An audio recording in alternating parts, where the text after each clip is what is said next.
黃秋生透露今次的角色需要很大體能。ViuTV 節目家麵包呈現爆谷一周逢星期六晚上8時30分播放。主谷德超秉承2年來的使命，繼續邀請各界名人星現身作深度對談，為觀眾帶來傳承，以至全球影、電視、演唱會、舞台劇等最熱話題。今晚3月8日播一集，請來舞台劇《螳螂捕蟬》藝術總監兼演員黃生和演員陳淑儀任嘉賓。對於今次重演25年前自曾擔綱演出的《螳螂捕蟬》，黃秋生坦言是因為找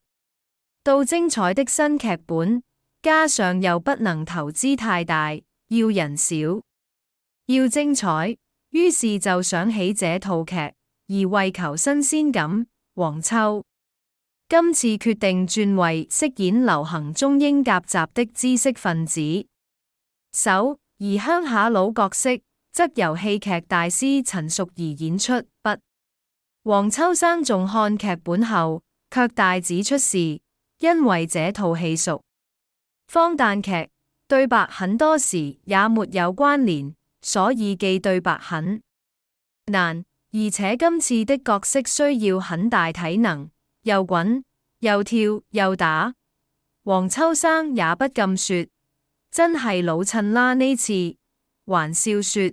加埋咁嘅年紀，血壓高呢。而講到發台灣經驗時，黃秋生即時說：揾啲木 touch 下先。黃秋生回想第一次發台灣是在演藝學院演出第一套戲《困獸》時，憶述說當時伸咗隻手出嚟，一個 spotlight 喺上面打住，跟住就望住自己隻手，下一句對白唔記得咗，成個畫面白晒，跟住嗰個感覺好似過咗半個世，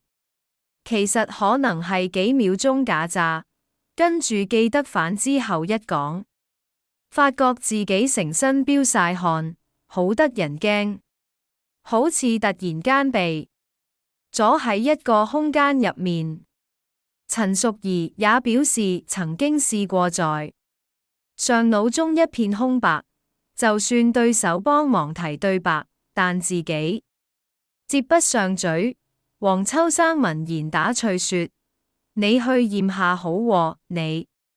讓你咁嘅年紀小心啲啊。期間現場觀眾問到新員通常會犯什麼錯時，黃秋生直指新演員通常會覺得自己很巴閉，還即時演繹：導演呢度唔咁你個鏡頭應該咁樣擺呀，個劇本就寫過個